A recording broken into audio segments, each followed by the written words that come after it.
When you think of the ultimate 1980s hot hatch, one name probably pops into your head instantly. The Volkswagen GTI. The boxy icon. The pioneer. The car that defined an entire generation. It's the car everyone credits with starting the hot hatch revolution. The benchmark. The gold standard. The car that showed the world you could have practicality, efficiency, and real driving fun wrapped into one small, affordable package. But what if I told you that, for a brief moment in time, an unlikely American underdog didn't just challenge the GTI, it outpowered it, out-accelerated it, and very nearly rewrote hot hatch history altogether, not from Germany, not from Japan, but from Detroit. This is the forgotten story of the Chevrolet Citation X-11, the American hot hatch that rose fast, shocked everyone, and then disappeared almost overnight. And once you hear how close it came to greatness, you might never look at 1980s performance cars the same way again. To understand how something like the Citation X-11 could even exist, we need to rewind the clock to the late 1970s, a time when the entire automotive world was being forced to change. Gas prices were skyrocketing. Fuel shortages were everywhere. Long lines at gas stations weren't just common, they were expected. Suddenly, America's decades-long love affair with massive V8 sedans, full-size wagons, and land yachts started to feel risky and expensive. The idea that bigger is always better was being challenged for the first time in a very long time. Meanwhile, across the Atlantic, Europe had already figured something out. Small cars weren't just cheap transportation, they could actually be fun. Lightweight. Front-wheel drive. Simple engineering. Efficient, practical, and almost by accident engaging to drive. And at the center of that movement sat one car that changed everything. The Volkswagen Golf GTI. The GTI didn't just sell well, it didn't just review well, it created an entirely new category. The hot hatch. Affordable compact cars that could handle daily commutes during the week and still put a smile on your face when the road opened up on the weekend. A car you didn't have to compromise with. And once the GTI proved the formula worked, the floodgates opened. Toyota jumped in. Mazda jumped in. Peugeot jumped in. Ford jumped in. Everyone wanted a piece of this fast-growing, enthusiast-driven market. And eventually, General Motors realized something uncomfortable if they didn't adapt. And adapt quickly, they were going to get left behind. So GM made a decision that would have seemed almost unthinkable just a few years earlier. They chose to abandon their traditional playbook. No more big, heavy, rear-wheel drive platforms as the default. No more assuming Americans only wanted size and cylinders. Instead, GM decided to start fresh and build something completely different. That project became known internally as the X platform. And the car chosen to launch it was the Chevrolet Citation. Now here's where the story takes a turn most people never expect. Today, the Chevy Citation is mostly forgotten. It's rarely talked about. Rarely celebrated. Almost never seen on the road. For many enthusiasts, it barely even registers as an interesting footnote. But back in 1980, the Citation wasn't just successful. It was an absolute phenomenon. In its very first year on sale, Chevrolet moved over 800,000 Citations. 800,000. Let that sink in for a moment. The Citation wasn't just one of the best-selling cars of the year, it was the best-selling car in the entire United States in 1980. Mustang. Camaro. Import darling. The Citation sat at the very top. So that raises a huge question. How did a car that once dominated American roads end up becoming an afterthought in automotive history?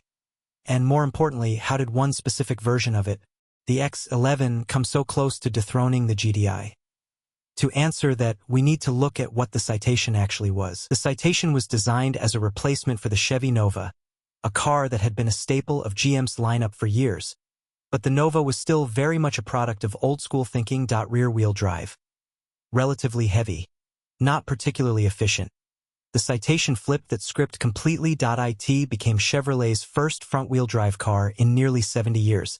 That alone made it a massive risk for the brand. Front-wheel drive wasn't just new for Chevrolet. It was new territory for much of GM's engineering culture. Everything from drivetrain layout to suspension geometry had to be rethought. But the gamble paid off, at least initially. The Citation was smaller than the Nova, significantly lighter, and far more space-efficient. Thanks to its hatchback-oriented design and front-wheel drive packaging, it offered interior room that surprised just about everyone who stepped inside. It was proof that you didn't need a massive exterior footprint to have usable space. The Citation was offered In multiple body styles to appeal to a wide range of buyers, a 3-door hatchback for those who wanted practicality with a compact feel, a 2-door club coupe with a traditional trunk for more conservative buyers, and a full 4-door version for families and commuters. It wasn't flashy, it wasn't exotic, but it was modern, versatile, and perfectly timed for the market conditions of the era. Under the hood, buyers were given two primary engine options. The first was the 2.5-liter inline-4 known as the Iron Duke. This engine wasn't exciting. It wasn't fast, but it was dependable, simple, and relatively fuel-efficient, exactly what many buyers were looking for at the time. The second option, however, is where things started to get interesting. A 2.8-liter V6 in a compact front-wheel drive hatchback. At a time when most economy cars and hot hatches relied exclusively on 4-cylinder engines, Chevrolet offered something no one else in the segment really had: a 6-cylinder option. That alone helped the Citation stand out. Even in standard form, the Citation weighed around 2,600 pounds. It handled well for its era, felt eager in corners, and didn't feel like the typical floaty American car people expected. But Chevrolet wasn't done, because someone inside GM had a bold idea. What if they took this practical, lightweight platform and turned it into a true performance-focused hot hatch? That idea became the Citation X-11. At first, the X-11 was more about attitude than outright speed. For the 1980 model year, the X-11 package focused primarily on suspension and styling upgrades rather than raw power. The suspension was fully retuned for sportier driving. Front and rear sway bars were added. Wider wheels and larger tires improved grip and stance. Visually, the X-11 got its own personality. A rear spoiler gave it a more aggressive silhouette. Unique stripes and X-11 graphics set it apart. Sportier mirrors, subtle ground effects, and a distinctive steering wheel completed the look. Suddenly, this once humble economy car had presence. More importantly, it had confidence. Even with the same engines as the standard Citation, the X-11 felt completely different to drive. Reviews at the time praised how lively, composed, and genuinely fun it was, especially compared to other American cars of the era. But Chevrolet had one more move planned, and this is where the Citation X-11 went from interesting to seriously dangerous. In 1981, Chevrolet introduced a high-output version of the 2.8-liter V6 exclusively for the X-11. This engine carried the codename LH7. On paper, it looked similar to the previous V6. Same displacement, same basic architecture. But in reality, it was a completely different animal.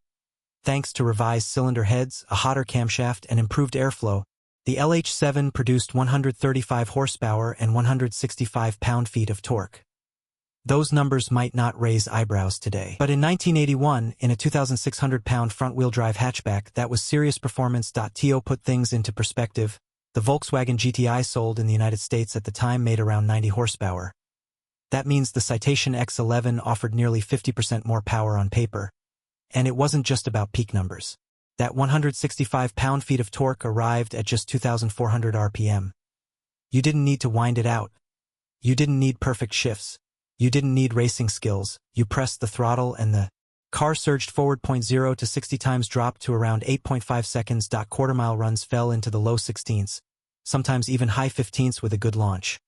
That was performance territory normally reserved for V8-powered muscle cars of the era. From a front-wheel drive hatchback. Let that sink in. At a stoplight, this little Chevy could embarrass cars that cost far more and carried far more prestige. And yet, it still delivered respectable fuel economy in the low to mid-20s. On paper, the Citation X-11 was nearly perfect, small on the outside, spacious on the inside, quick in a straight line, confident in corners, efficient enough for daily use, affordable for everyday buyers. It looked like America had finally cracked the hot hatch formula. So what went wrong? Why didn't the Citation X-11 become a legend alongside the GTI? The answer comes down to one painful word: quality. While journalists and enthusiasts consistently praised how the X-11 drove, the overall build quality of the Citation was deeply flawed. Inside the cabin, plastics felt thin and brittle. Panels didn't line up properly. Switches and controls lacked refinement and durability. The car felt cheap because, in many ways, it was, and unfortunately, those issues weren't just cosmetic. the Citation became plagued by a series of high-profile recalls, some of them extremely serious. Point 1 recall involved transmission fluid lines that could leak and cause engine fires. Over 200,000 cars were recalled as a result. Then came lawsuits and investigations, including action from the National Highway Traffic Safety Administration, accusing the Citation of losing control under hard braking. Although that lawsuit was eventually dismissed, the damage to the car's reputation was already done. Public perception matters, and in the early 1980s, right when Japanese and European manufacturers were earning reputations for reliability and solid build quality, Chevrolet was struggling to maintain trust. Sales collapsed. From over 800,000 units in 1980 to under 100,000 by 1984 and barely over 60,000 in 1985 in just 5 short years, the Citation went from America's best-selling car to discontinued. Around 1.6 million Citations were built in total, but the X-11 represented only a tiny fraction of that number. And because these cars were inexpensive economy vehicles, most owners didn't treat them like future classics. They weren't preserved. They weren't restored. They weren't protected. They were driven hard and eventually discarded. Today, a clean Chevrolet Citation X-11 is incredibly rare. Many enthusiasts have never seen one in person. Some don't even know it existed, and that's a real shame. Because despite its flaws, the Citation X-11 proved something important. It proved that America could build a hot hatch. It proved that performance didn't have to come from a big V8. And it proved that GM was capable of innovation when it chose to prioritize it.